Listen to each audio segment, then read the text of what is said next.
Mia had always loved the quiet life. Her little cabin tucked away in the woods was more than just a home. It was her sanctuary. The cabin itself wasn't much to look at. It was small, with wooden walls that creaked when the wind blew and a roof patched up over the years. But it didn't matter because every morning Mia could step outside and see the calm, glassy surface of Willow Lake stretching out before her. The lake was surrounded by tall pine trees, their branches swaying gently as if they were whispering secrets to one another. Birds chirped, squirrels darted across the ground, and the air smelled fresh like earth after rain. It was peaceful. Perfectly peaceful. For years, Mia lived there without any trouble. She spent her days reading books on the porch, fishing off the dock, or taking long walks through the forest.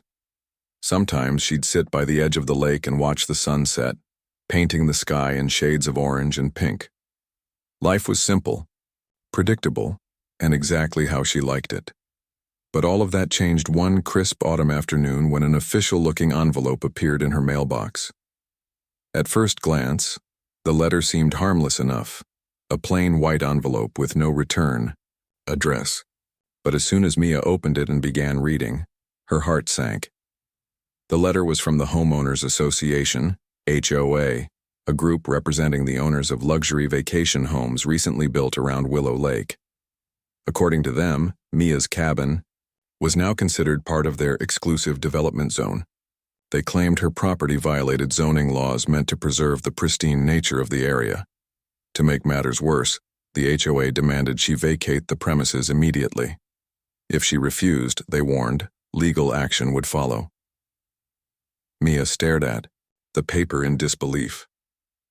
How could this be happening? This cabin had been in her family for generations. Her great-grandfather had built it with his own hands, using timber from the surrounding woods. He'd raised his children here, and so had her grandfather, and then her father. Now, some strangers wanted to kick her out simply because they thought her modest cabin didn't fit their vision of luxury living. It felt unfair, almost surreal. Over the next few days, Mia noticed subtle changes in her once quiet neighborhood. New signs had gone up along the roads leading to the lake. Private property, no trespassing and residents only. Security guards patrolled the area in golf carts, eyeing her suspiciously whenever she passed by. Some of the homeowners nodded politely, but others glared at her as though she were an intruder. One woman even stopped Mia while she was walking her dog and asked rudely why she hadn't moved yet. "You're ruining the vibe," the woman said, wrinkling her nose. Mia bit her tongue and walked away, trying not to let the comment bother her. But it did bother her. Deeply. This place was hers, not theirs. And yet, the HOA acted like they owned everything. The lake, the land, even the air she breathed. Determined to fight back, Mia decided to dig deeper into the history of her property. Surely there had to be records proving her family's ownership. After all, her great-grandfather wouldn't have built the cabin without securing the proper rights. So armed with curiosity and a growing sense of defiance, Mia drove to the county courthouse to search through old documents. The courthouse was a dusty, dimly lit building, filled with shelves upon shelves of yellowed papers and faded maps. At first, Mia wasn't sure where to start, but after explaining her situation to a kind clerk, she was directed to a room full of property deeds dating back decades.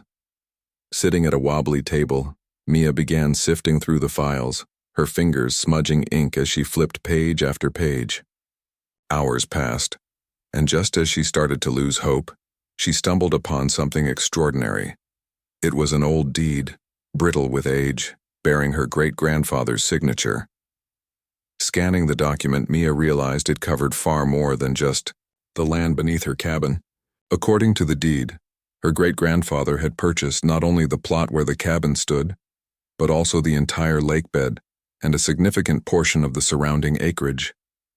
Even more surprising was a mention of a narrow strip of land near the entrance to the lake, a piece of property currently being used as the HOA's only parking lot. Mia's hands trembled as she read the details again and again. Could it really be true? Did she actually own the lake and the parking lot everyone depended on? If so, this discovery could change everything.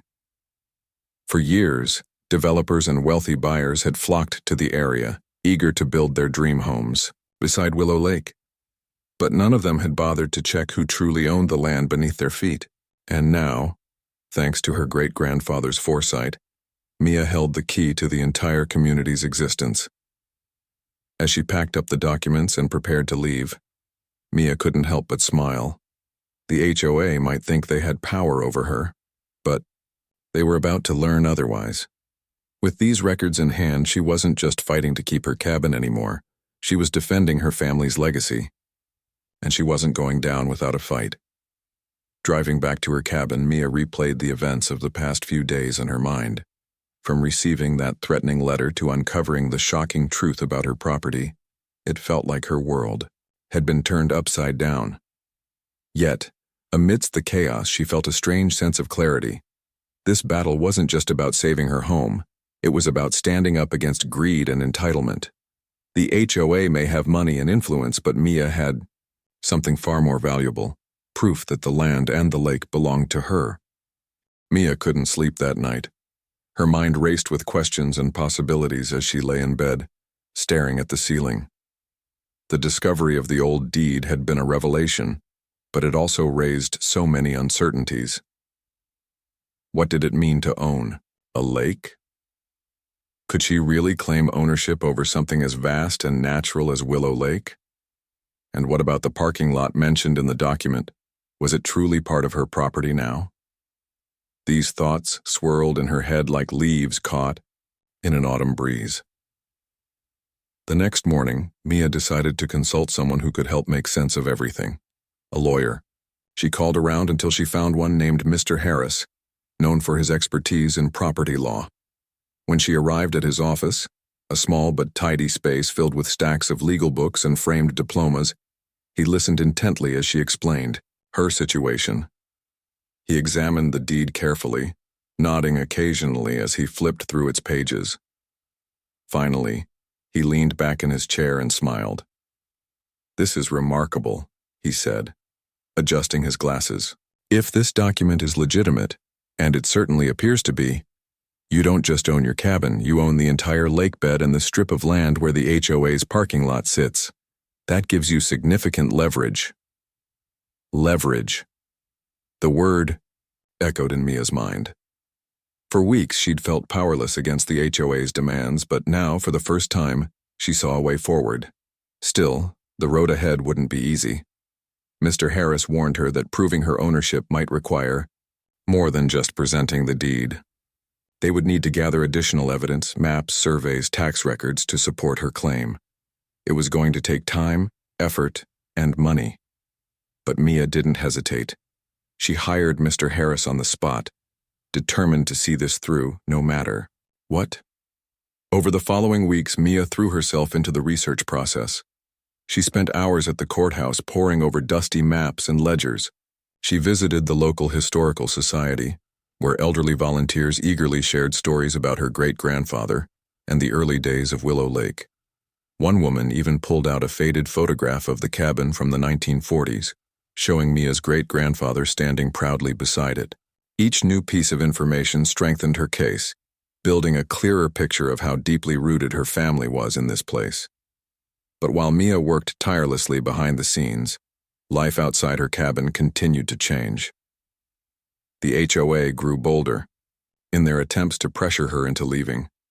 More signs went up, some specifically targeting her. Unauthorized vehicles will be towed, or no fishing without permission. Neighbors started avoiding her altogether, whispering among themselves whenever she passed by. A few even complained directly to the HOA board, accusing her of being uncooperative and disruptive. One evening, as Mia returned from a trip to the store, she noticed something unusual near the edge of her property. Someone had spray-painted the words, "Leave now," on her mailbox. The bright red letters stood out starkly against the weathered wood, a crude reminder of the hostility brewing around her. Mia sighed, feeling a mix of anger and sadness. She cleaned off the graffiti as best she could, but the damage was done. It was becoming clear that the HOA wasn't just trying to remove her, they were trying to intimidate her into submission. Despite the growing tension, Mia refused to let fear dictate her actions. Instead, she focused on gathering the final pieces of evidence needed to solidify her claim. With Mr. Harris's guidance, she obtained copies of old survey maps showing the exact boundaries of her great-grandfather's original purchase. She also tracked down tax records proving that her family had paid property taxes on the lakebed and surrounding land for decades. Every document added another layer of proof, making her case stronger and stronger. By the time everything was ready, Mia felt a surge of confidence. She and Mr. Harris compiled all the materials into a comprehensive file, complete with annotations and references. Then they sent copies to the HOA board, along with a formal letter stating her position. In clear, professional language, the letter explained that Mia legally owned the lakebed and the parking lot. Furthermore, it demanded an immediate halt to any further attempts to evict her or restrict her access to her property. The response came quickly. Within days, Mia received a summons to attend an emergency meeting of the HOA board. At first, she hesitated. Walking into a room full of hostile neighbors didn't sound appealing, but Mr. Harris encouraged her to go. "This is your chance to show them you're serious," he said. "Let them see the evidence for themselves." On the day of the meeting, Mia arrived at the community center, a sleek modern building located near the entrance to the development.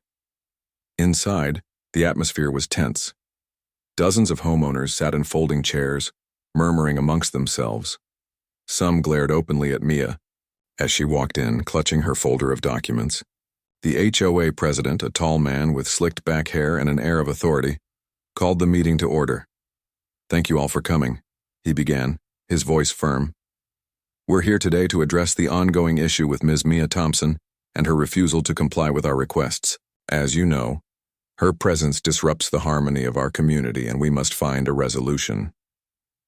Before he could continue, Mia stood up. Her heart pounded, but she forced herself to remain calm. "Excuse me," she said, raising her hand slightly. "I'd like to say something." The room fell silent. All eyes turned to her as she stepped forward, placing her folder on the table in front of the board members. "I understand your concerns," she began, her voice steady despite the nerves bubbling inside her. "But before we proceed, I think it's important for everyone to know the truth about my property." With that, Mia opened the folder and began laying out the evidence. She showed them the deed signed by her great-grandfather, pointing out the sections detailing ownership of the lakebed and parking lot. She displayed the survey maps, highlighting the precise boundaries of her land. And finally, she presented the tax records, proving that her family had maintained legal ownership for generations. As she spoke, the expressions on the faces of the HOA members shifted from skepticism to shock. By the time she finished, the room was eerily quiet. No one moved or said a word. Even the president seemed at a loss, his earlier confidence visibly shaken. Finally, one of the board members broke the silence. "Are you saying you actually own the lake?" he asked, his tone incredulous. "Yes," Mia replied firmly. "And the parking lot, too. Without those, this development wouldn't function." The implications hit everyone like a thunderclap. Without access to the lake or parking, the HOA's exclusive neighborhood would collapse. Their dream homes, built with such care and expense, would lose much of their value. For the first time, Mia saw uncertainty flicker in their eyes. They weren't dealing with a stubborn trespasser anymore. They were facing someone who held the keys to their entire community. Though the meeting ended without a resolution, Mia left feeling hopeful. She had planted a seed of doubt in the minds of the HOA members, forcing them to confront the reality of her ownership. Whatever happened next, one thing was certain: this fight was far from over. The days following the HOA meeting were tense, to say the least. Word of Mia's claim spread quickly among the residents, and whispers about her ownership of the lake and parking lot became the talk of the neighborhood. Some dismissed it as nonsense, refusing to believe that someone like Mia, a quiet woman living in a modest cabin, could possibly own such valuable assets. Others, however, couldn't ignore the evidence she had presented.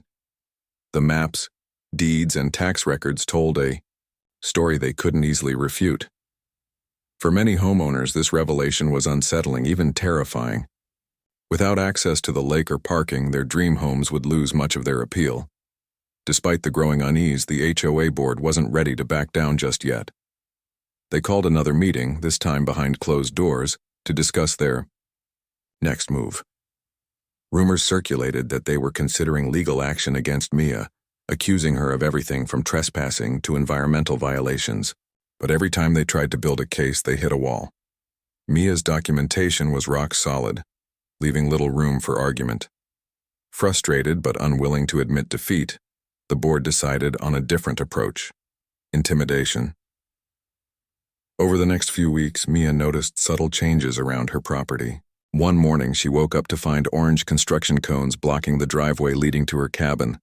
A sign nearby read, "Road closed for maintenance." When she called the HOA to inquire, they claimed they were repairing drainage issues, but Mia knew better. This was just another attempt to push her out. She ignored the sign and drove past the cones anyway, determined not to let them dictate how she lived her life. Things escalated further when Mia discovered that someone had cut the power line running to her cabin. At first, she thought it might be an accident, but when she contacted the utility company, they confirmed that the outage had been deliberate. Someone had reported her electricity as unauthorized and requested a shutdown. Furious, Mia filed a complaint with the authorities, who eventually traced the request back to an anonymous tip linked to the HOA office. It was clear now, they weren't playing fair. But Mia refused to be bullied. With each new obstacle, she grew more resolute. She installed solar panels on her roof to ensure she wouldn't lose power again.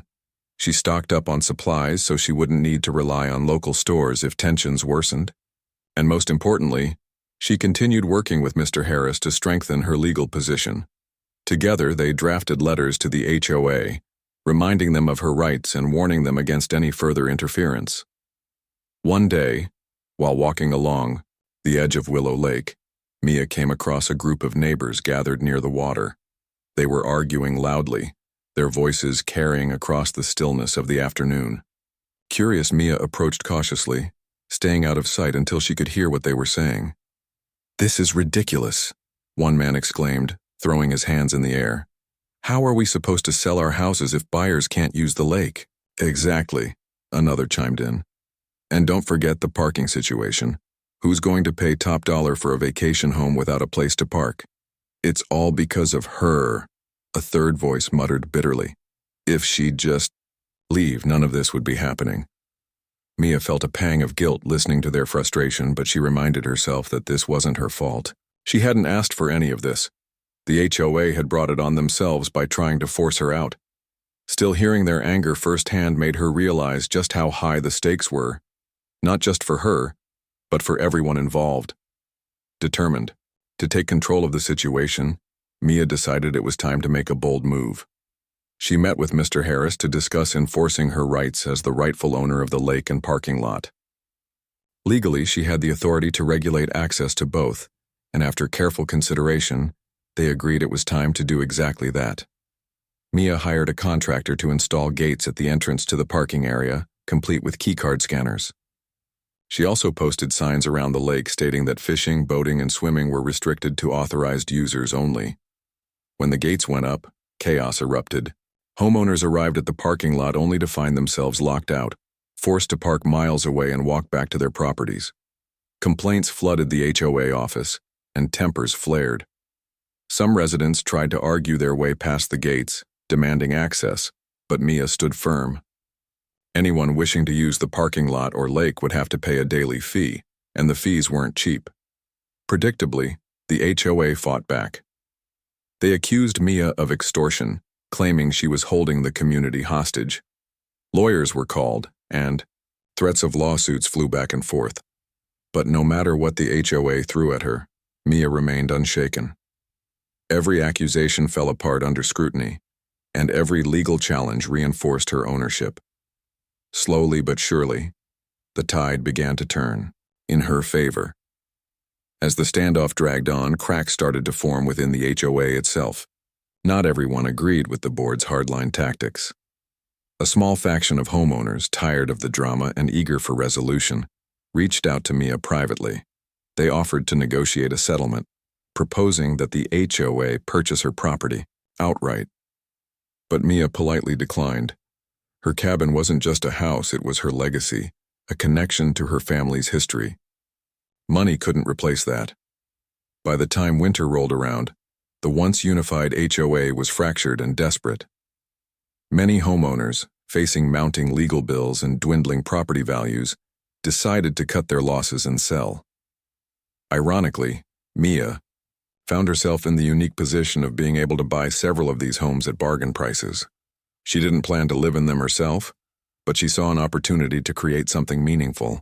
With the help of a few trusted friends, she transformed the vacant properties into affordable rentals for local families who otherwise couldn't afford to live near the lake. Watching the neighborhood evolve was bittersweet for Mia. On one hand, she was proud of what she had accomplished. She had stood up to greed and entitlement, proving that even the smallest voice could make a difference. On the other hand, she mourned the loss of the peaceful life she'd once cherished.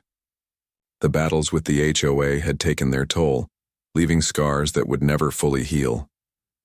Still, as she sat on her porch one evening, watching the sun dip below the horizon, Mia felt a sense of peace return. The lake shimmered in the fading light, its surface smooth and calm. The pines swayed gently in the breeze, their branches whispering secrets as they always had. And though the world around her had changed, some things remained constant. The beauty of nature, the strength of her family's legacy, and the quiet resilience of a woman who refused to give up her home. As winter gave way to spring, the tension between Mia and the HOA reached a boiling point.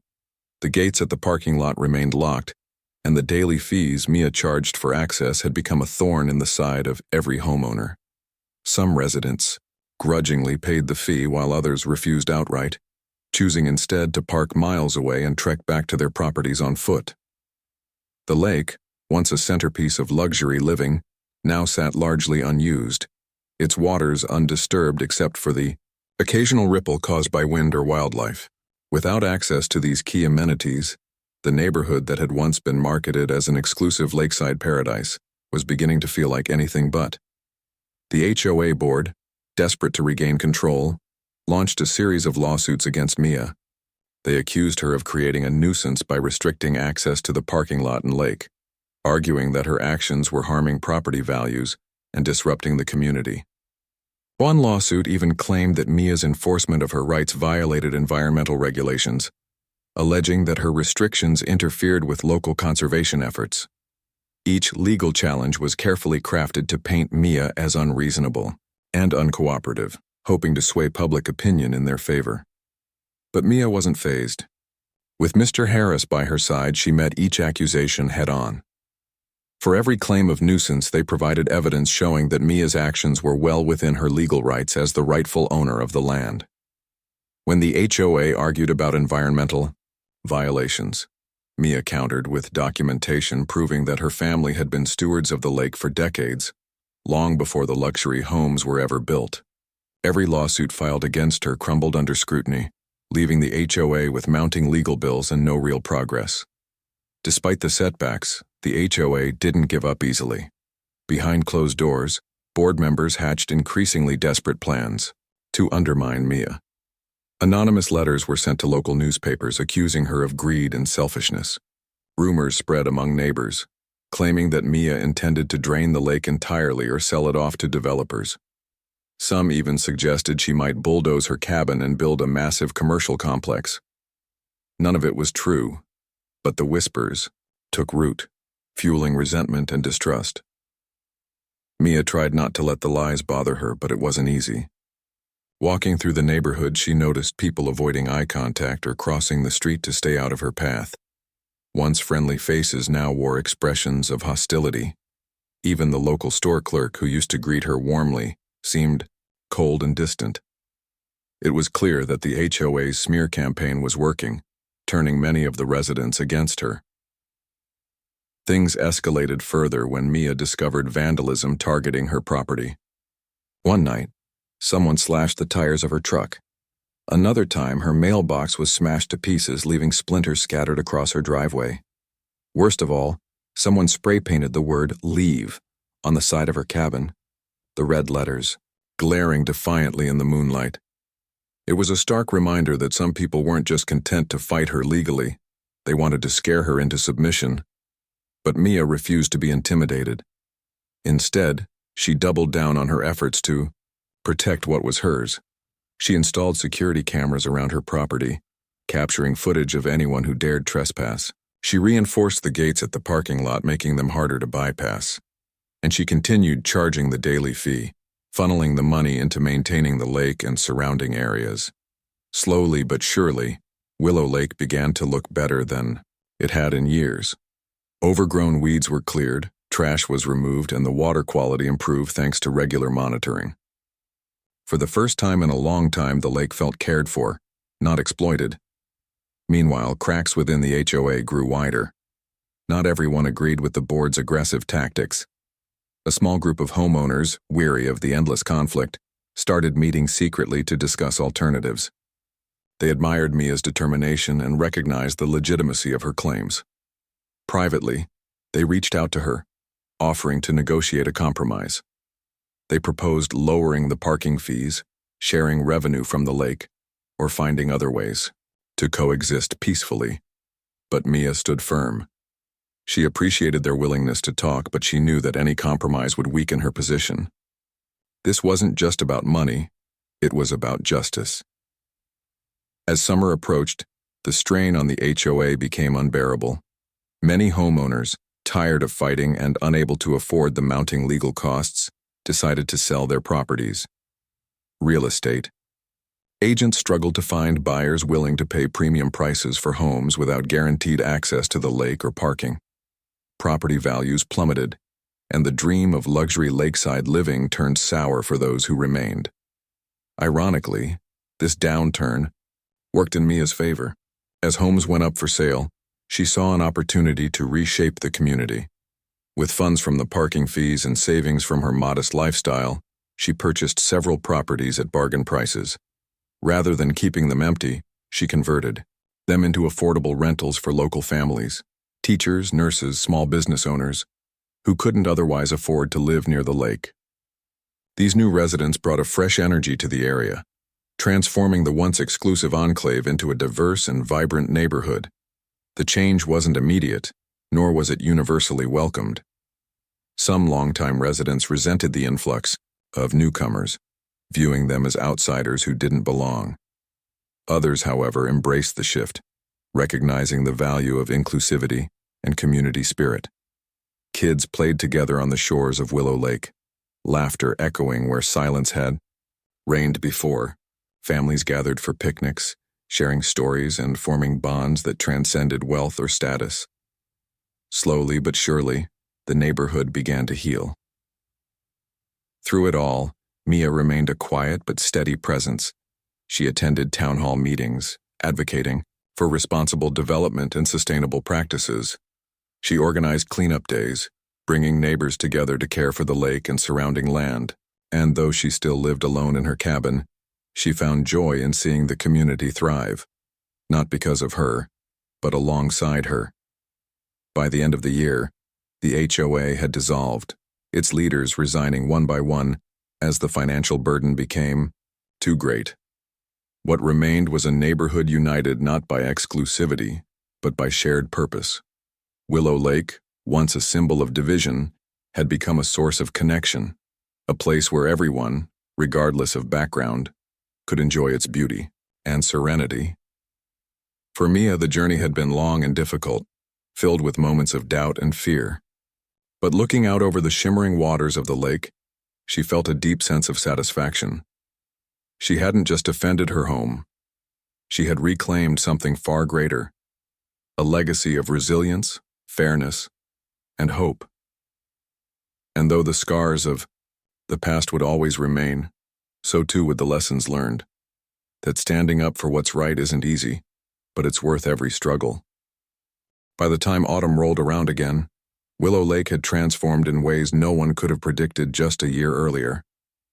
The once exclusive neighborhood, built for luxury and prestige, now buzzed with life from a diverse mix of residents who called it home. Families with children laughed on the shores, retirees strolled along the water's edge, and young professionals enjoyed weekend barbecues by the lake. The parking lot, once a battleground, was now bustling, not with expensive cars but with trucks carrying fishing gear, bicycles, and picnic baskets. Mia watched all of this from her cabin porch, sipping her morning coffee as golden leaves floated down from the trees. She felt a quiet pride knowing that she had played a part in reshaping the community. It wasn't perfect, there were still tensions here and there, but it was far better than what it had been before. People were starting to see the lake not as a commodity to be controlled, but as a shared treasure to be cherished.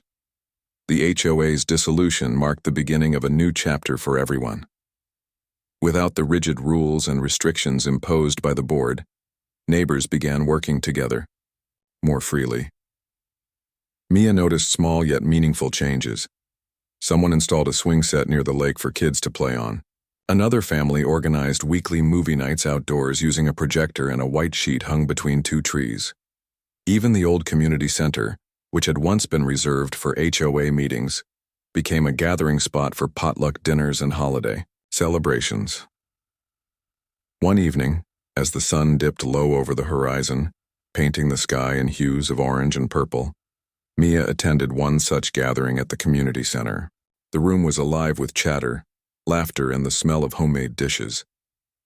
Someone had brought a guitar and started playing soft melodies while others sang along. As Mia looked around, she saw faces she barely recognized anymore. Not because they were unfamiliar, but because they seemed softer, kinder.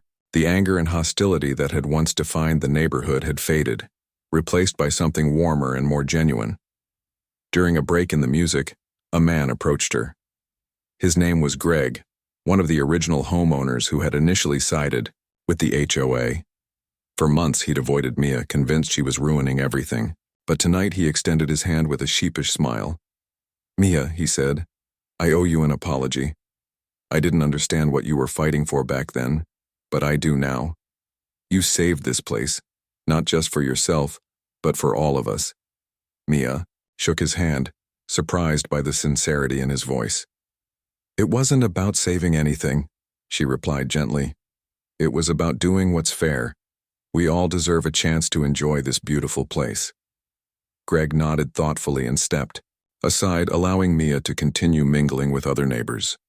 As the night wore on, more people came up to thank her, not just for standing her ground, but for inspiring them to rethink how they treated each other and the land they shared.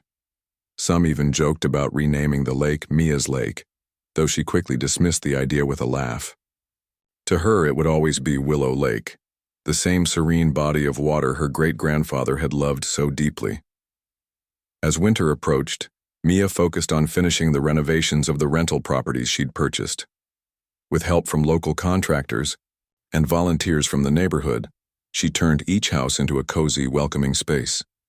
She prioritized affordability, ensuring that rent prices remained within reach for families and individuals struggling to find housing elsewhere. In return, many of her tenants pitched in to care for the community, organizing cleanups, planting flowers, and helping maintain the shared spaces around the lake. One day, while inspecting one of the newly renovated homes, Mia ran into Sarah, a single mother of two who had recently moved in. Sarah worked as a nurse at the nearby hospital and had been thrilled to find an affordable place close enough to walk to work. She greeted Mia warmly, holding a tray of cookies she'd baked as a gesture of gratitude. "These are amazing," Mia said after taking a bite.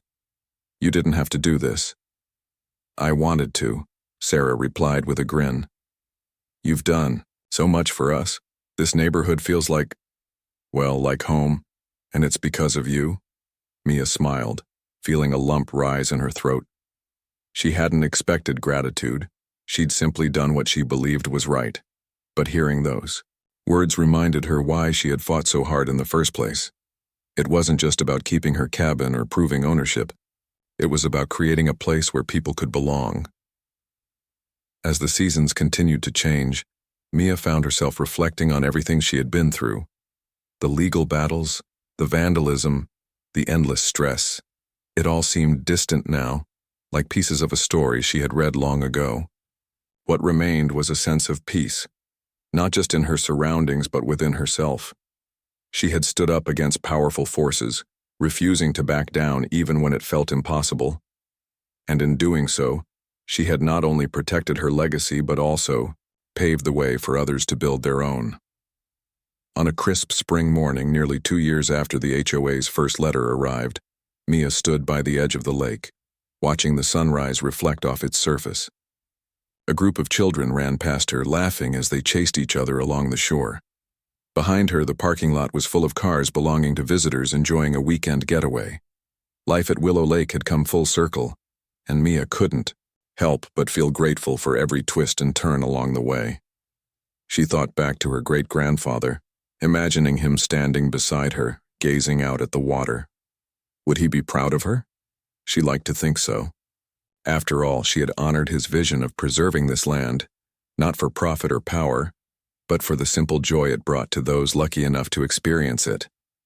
And so, nestled among the towering pines and shimmering waters of Willow Lake, Mia's cabin remained a symbol of resilience and hope. It was a reminder that even in the face of greed and adversity, fairness and kindness could prevail. For Mia, it was more than just a home. It was proof that standing up for what's right could transform not only your own life, but the lives of countless others as well.